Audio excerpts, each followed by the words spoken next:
27절에서 32절 말씀을 통해서 증인이라는 제목으로 함께 말씀을 나누고자 합니다.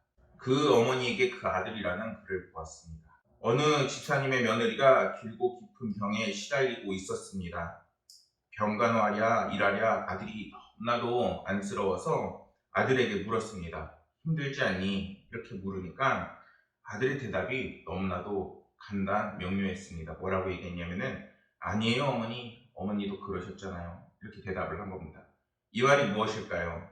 맞습니다. 이 집사님도 남편이 오랜 병으로 힘들어할 때 집사님이 힘든 내색을 하기보다는 오히려 열심히 병수발을 하고 그 자리를 지켰던 겁니다.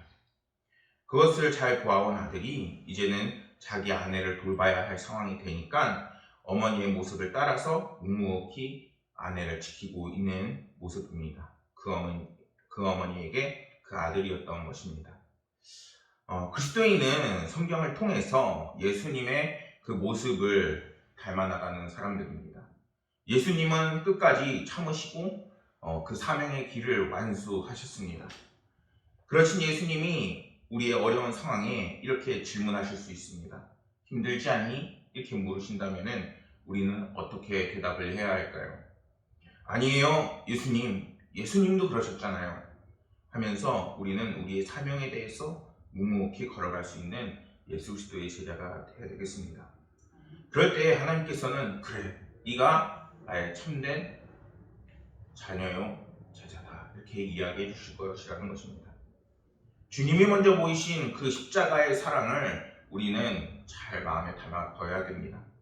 우리는 그러한 주님을 닮아가는 그리스도의 제자이며 증인인 것입니다. 우리가 예배를 마치고 돌아가면은 각자의 삶의 자리에서 꼭 오늘의 말씀이 아니래도 우리가 함께 오늘 이 예배에서 들은 말씀이 아니라도 평상시에 하나님께서 늘 함께 하시는 사람이라면은 말씀을 통해서 그리고 성령을 통해서 이제는 그 성령과 은혜 받은 것을 증거할 수 있게끔 그 삶의 자리에서 살아나가게 하십니다. 사도행전 3장에서 7장 말씀을 보면은 오순절 성령 강림 사건으로 이제 그곳에 모인 사람들에게 놀라운 성령의 임재가 일어나게 됩니다. 그들을 통해서 초대교회가 세워지고 그 초대교회는 폭발적인 성장을 하게 됩니다. 그러나 예루살렘의 이런 교회의 급속한 성장은 당시의 유대 종교 지도자들에게는 너무나도 큰 위험 요소였습니다. 오늘 함께 나눈 말씀은 유대 종교자들이 사도들을 이제는 투옥한 것은 물론이고 그들이 갑자기 사라지고 나서 이거 어떻게 된 거냐 막 두려워하다가 다시 그들을 잡아오는 그러한 장면입니다. 사도들의 복음 전함을 통해서 자신들이 메시아를 살해한 주모자이고 그리고 불의한 교권주의자라 몰릴 것을 두려워한 상황입니다. 특히 복음이 급속도로 확산이 되면서 믿는 무리의 수가 확 증가하면서 유대 종교 지도자들은 문제의 심각성을 크게 느끼고 종교 재판을 통해서 사도들을 이단으로 몰고 제거하려고 했던 상황입니다. 그러나 사도들은 주의 사자에 의해서 감옥에서 이적적으로 구출이 됩니다. 21절에서 24절 말씀을 보면은 사내들인 공회가 사도들이 옥에서 없어진 사실을 알고 매우 당황한다는 그런 말씀이 나와 있습니다. 대제사장과 사두개파 사람들은 공회들을 소집해서 종교 재판을 열었는데 이번에야말로 사도들을 정죄해서 예수님처럼 사형하려고 벼른 것입니다. 그런데 투옥시킨 사도들을 소환하려고 사람을 보냈지만 사도들이 오는 것이 아니라 그 모습이 사라졌다는 보고만 오게 되는 것이죠. 자물쇠도 있고 간수도 있는데 사도들이 감쪽같이 사라지게 된 것입니다. 24절 말씀을 보면 그들이 어디에 있었느냐?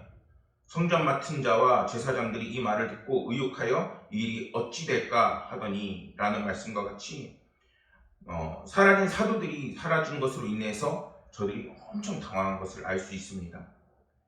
이 부분을 표준 세번역으로 보면은 이렇게 표현을 합니다. 대체 이 일이 앞으로 어떻게 될까 하고 사도들의 일로 당황하였다. 이렇게 말씀합니다.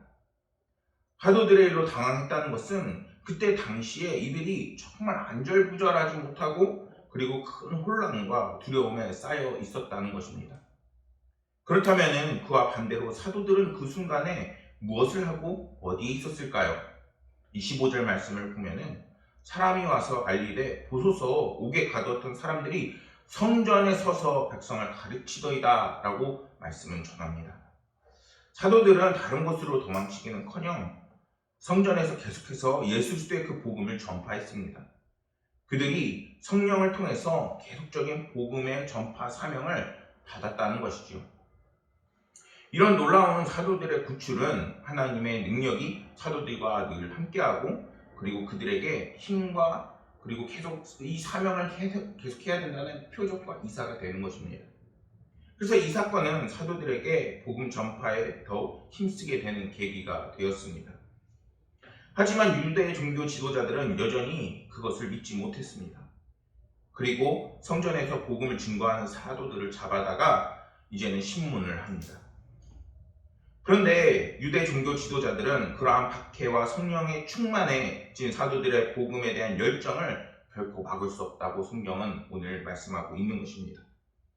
다시 공회의 좌표와 신문을 받는 사도들을 대표해서 베드로는 당당하게 이렇게 이야기합니다.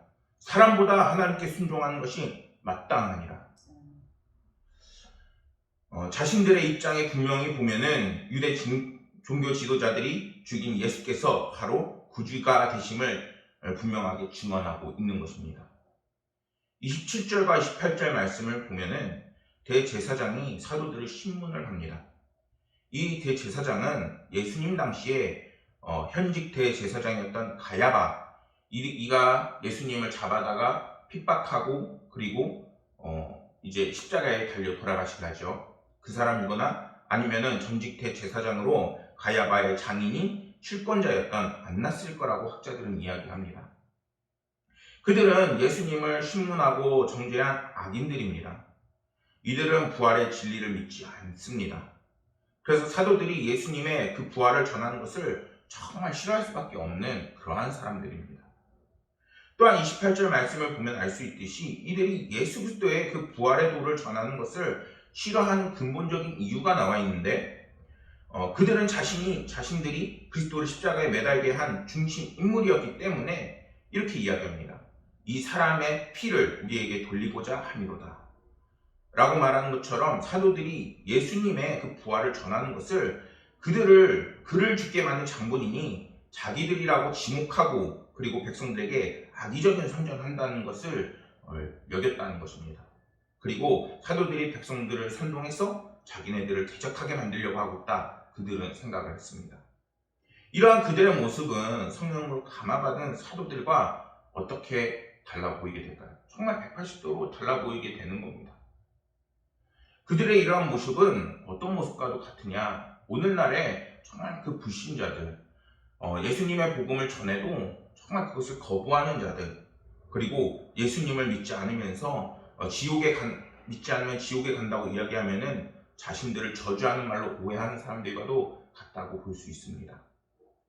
어떤 이들은 성도들이 전하는 그 목적을 이제는 교회의 성도들을 만들어서 헌금을 많이 걷기 위함이다 라고 오해하는 사람들도 많이 있습니다. 당시 초대 교회는 로마 제국으로부터 아주 심한 오해를 받고 있었습니다. 한 예로 예배를 드리고 성만찬을 할 때면은 예수 그리스도의 피와 살을 이제는 기념하는 포도주와 떡을 먹는 성찬식에서 진짜 사람의 피와 살을 먹는다고 오해를 하기도 했습니다. 또한 그리스도의 사랑의 입맞춤으로 인사하는 것을 동성애를 하는 것이라고 오해하기도 합니다. 그러므로 우리는 불신자들을 전도할 때에 그들이 오해하려고 하는 그러한 모습이나 또한 박해하고 비난할 수 있음을 우리는 알아야 합니다. 그럴 때 우리가 그들과 같이 우리 기독교는 이러니까 너희들이 틀렸어 이렇게 화를 낸다거나 아니면은 뭔가 논쟁을 한다거나 이렇게 하기보다는 정말 주님이 어떻게 하셨는지를 기억하고 온유한 마음으로 가능한 조리 있게 잘 설명하고 교회가 하는 일에 대해서 최대한 오해를 주지 않도록 노력을 해야 합니다. 그리고 우리가 예수 그리스도를 증거하는 자들답게 선한 양심을 가지고 선하고 의로운 착한 행실을 하는 것을 보여줄 수 있어야 합니다. 우리가 조금 더 복음을 증거하기 위해서 선한 행동을 하고 온유한 마음을 했을 때 주님께서는 상대가 듣든지 아니 듣든지 하나님의 백성을 통해서 역사하시고 반드시 도와주십니다. 그리고 그럴 때 불신자들이 전도나 교회가 하는 일을 오해하지 않고 올바로 인식하게 될 것을 믿습니다. 여러분, 주님도 역사하실 때, 사역하실 때 귀신의 힘을 빌려 능력을 행한다라는 오해를 받으셨습니다. 우리가 전도할 때는 어떨까요? 그거보다 더하면 더했지 약하지는 않을 것입니다. 우리가 복음을 전하는 어려운 환경을 만나더라도 실망하기보다는 그 고난이 정말 오히려 주님을 잘 전하고 있다는 증거로 삼을 수 있어야 되는 것입니다. 그리고 주님이 사도들을 이끌고 책임지신 것처럼 오늘날 우리들도 성령님께서 함께 하시고 우리를 책임지시고 그리고 능력 주실 것을 믿어야 되겠습니다. 그렇게 할 때 성령님께서는 우리와 함께 하시고 또한 놀라운 은혜를 베푸시게 됩니다. 29절 말씀을 보면은 베드로와 사도들은 대제사장의 그 신문에 이렇게 선포를 합니다. 베드로와 사도들이 대답하여 이르되 사람보다 하나님께 순종하는 것이 마땅하니라. 정말 담대한 선포입니다. 아마 사내들인 공회하면은 거기에 수많은 사람이 있고 그 속에서 우두머리가 되는 대제사장이 그를 가리키면서 핍박하고 방해했을 것입니다. 그런데 그 향에서 정말 이전의 그 모습과는 다르게 닭이 울기 전에 주님을 3번 부인했던 베드로의 그 모습과는 전혀 다르게 당당하게 이러한 선포를 하고 있는 것입니다. 사도행전 4장 18절 말씀을 보면은 그들을 경고하여 도무지 예수 이름으로 말하지도 말고 가르치지도 말라 하니, 그들이 이미 사도행전 4장의 말씀에서 사도들을 불러다가 너희들이 예수 이름을 부르지도 말고 가르치지도 말라 이렇게 엄포로 놨음에도 그 말을 따르지 않고 있다는 것을 말하고 있습니다. 이에 대해 사도들은 사람보다 하나님께 순종하는 것이 마땅하다라고 단호하게 자르고 있는 것입니다. 여기서 순종하는 것이 마땅하다는 것은 반드시 순종해야 한다는 절대적인 운명과 사명을 의미하는 것입니다. 주님은 승천하시기 전 제자들에게 무엇이라 말씀했습니까? 사도행전 1장 8절 말씀을 보면은 오직 성령이 너희에게 임하시면 너희가 권능을 받고 예루살렘과 온 유대와 사마리아와 땅끝까지 이르러 내 증인이 되리라 하시니라 라고 말씀하셨습니다. 그렇습니다. 사도들에게 주신 이 말씀은 이제는 성도들을 향해서 그리고 오늘날 우리를 향해서 하나님께서 이제는 받은 절대적인 사명이 예수 그리스도의 복음 전파 사명이라는 것을 말씀하고 있는 것입니다.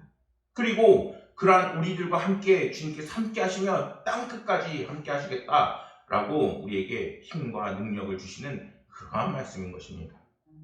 그 사명을 지킬 때, 그 사명을 이제는 행할 때 이 땅의 권세는 이제는 다 무너지게 되어 있는 것입니다. 성도들은 어떤 상황에서든 어떤 권세를 만나든 주님이 믿는 것과 그리고 예수 그리스도를 전파하는 일에 정말 그 마음이 약해져서는 안 됩니다. 오늘날 코로나 바이러스로 인해서 예수를 믿는 것 그리고 교회를 가는 것 신앙생활을 하는 것이 너무 많이 약화가 되어 있습니다. 나의 믿음은 어떤가요? 살짝 저 같은 경우에는 저 역시 쉽지가 않더라고요. 이제 다음 주부터 새벽 기도회를 회복하고 그리고 계속 예배드리고 기도를 하게 할 건데 막상 새벽 기도를 한다라고 하니까 그동안 안 했잖아요. 그동안 안 했으니까 몸이 안 따라주는 거예요.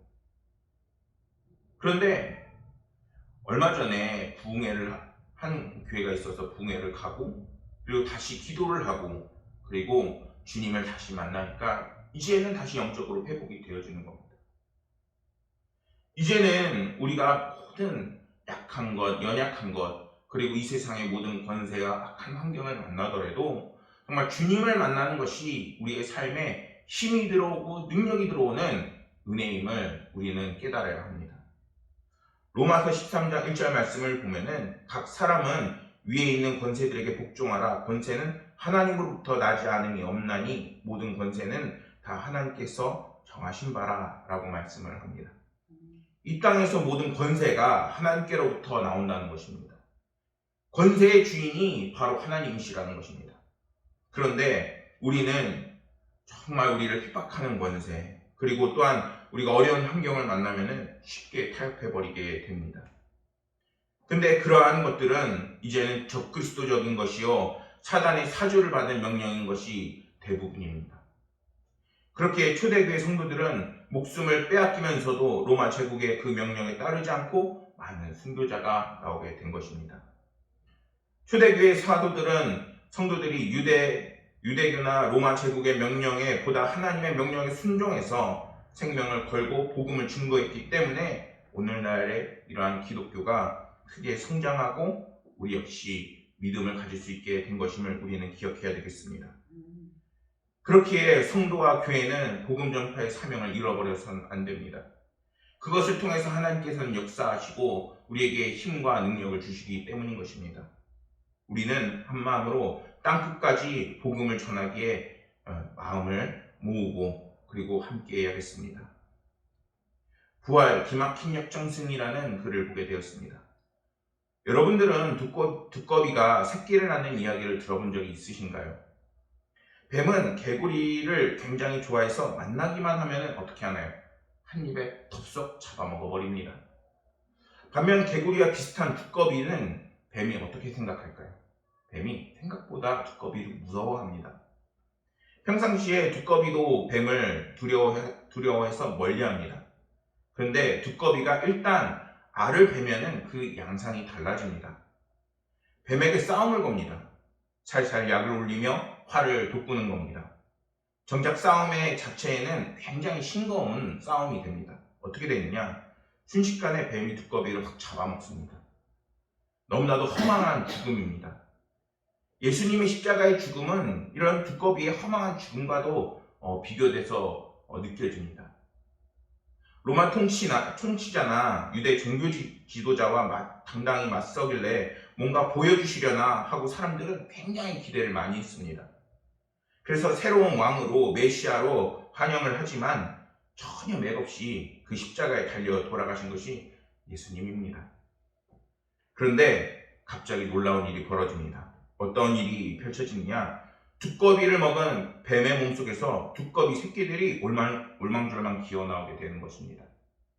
뱀에게 먹힌 두꺼비는 뱀의 배 속에서 알을 낳고, 그리고 알에서 깨인 두꺼비들은, 그 새끼들은 뱀의 연한 속살을 뜯어먹으면서 자라나게 되는 것입니다. 누가 누구를 잡아먹었다고 말할 수 있을까요? 처음에는 뱀이 두꺼비를 잡아먹었지만 결국 뱀은 처참하게 두꺼비 여러 마리에게 이제 잡아먹히게 되는 것입니다. 싸움은 최종적으로 두꺼비의 승리로 끝나게 되는 것입니다. 이러한 기막힌 역전의 승리가 부활의 진리와도 같은 것입니다. 우리는 이 일의 증인이요, 하나님께서 순종하는 자에게 주시는 성령도 그러하다고 성경은 말씀합니다. 이제는 성령으로 인해서 많은 영혼들이 이제는 많아지게 되고 하나님의 백성들이 늘어나게 되는 것입니다. 성경은 사도들이 이 일의 증인이라고 말씀합니다. 이 일이란 예수 그리스도의 복음, 예수 그리스도께서 십자가에 달려 돌아가시고 하나님께서 그를 3일 만에 다시 살리시고 그를 통해서 회개와 죄사함을 우리에게 주시고 이제는 그를 오른손으로 높이셔서 구주이자 왕으로 삼으셨다는 말씀입니다. 다시 말해서 사도들은 예수 그리스도의 부활과 승천의 증인이고 그리고 하나님의 편에 합당한 증인이라는 것입니다. 그러한 증인이 오늘날에도 무엇으로 이루어지나요? 우리의 믿음으로, 그리고 또한 이제는 성경을 하나님과 함께함으로 우리에게 일어나게 되는 것입니다. 제자들이 이처럼 대제사장의 권위와 그 권세에도 두려워하지 않고 그 복음을 증인이 될 수 있던 것은 바로 성령께서 함께 하심으로 함께 증인이 되어 주셨기 때문이라는 것입니다. 사랑하는 성도 여러분, 예수님의 제자들은 오순절 성령 강림 사건으로 인해서 이제는 하나님을 순종하는 사람에게 주시는 성령을 받았습니다. 그러자 그들은 어떤 위험에서도 위축되지 않고 담대하게 복음을 전합니다. 그들은 더욱더 퍼져나가고 또한 더 많아지고 그리고 교회를 일궈나갑니다. 그 속에서 우리에게 아픔이 있을 수 있고 고통이 있을 수 있습니다. 그러나 하나님께서는 그 모든 상황을 통해서 우리의 아픔과 고통을 위로하여 주시고 때로는 능력을 주시고 때로는 우리와 함께 하십니다. 그것이 오늘날 우리가 복을 받는 비결이고 이 세상을 이기는 비결인 줄 믿습니다. 여러분이 늘 성령님과 함께하는 삶이 되기를 소망합니다. 그리고 그 성령님과 복음의 증인이 다시 되십시오. 그럴 때 하나님께서 성령님을 통해 여러분의 모든 문제와 환경을 정리하시고 그리고 놀라운 기적의 역사를 이루실 것입니다. 이것이 그리스도인의 놀라운 기적을 맛보는 비결임을 다시 한번 말씀드리며 여러분들이 늘 복음의 증인이 되는 그리고 은혜를 누리시는 모든 성도님들이 되시기를 소망하겠습니다. 기도하겠습니다. 아버지 하나님 감사합니다. 아버지 하나님께서 오늘 우리에게 증인이 되라 말씀하신 것을 들었습니다. 그런데 그 증인이 정말 주를 위해서 우리가 살고 죽고 애쓰지만 결국에는 우리를 위한 것임을 다시 한번 바라보게 됩니다. 아버지 하나님이시여 우리가 이제는 예배를 마치고 돌아갈 때에도 아버지 하나님의 증인으로서 그 한 걸음 한 걸음이 되게 하여 주옵시고 어디를 가서든 성령님과 함께하는 모든 성도들 되게 하여 주옵소서. 복음 증거의 열정이 다시 한번 불타오르게 하시고 또한 하나님의 증인으로서 늘 살아가게 하옵소서. 아버지 하나님께서 모든 증인들을 축복하시고 능력 주시고 또한 모든 문제들을 해결하시고 하나님께 집중하게 하실 것을 믿으며 모든 말씀 우리 구주 예수 그리스도 이름으로 기도드렸습니다.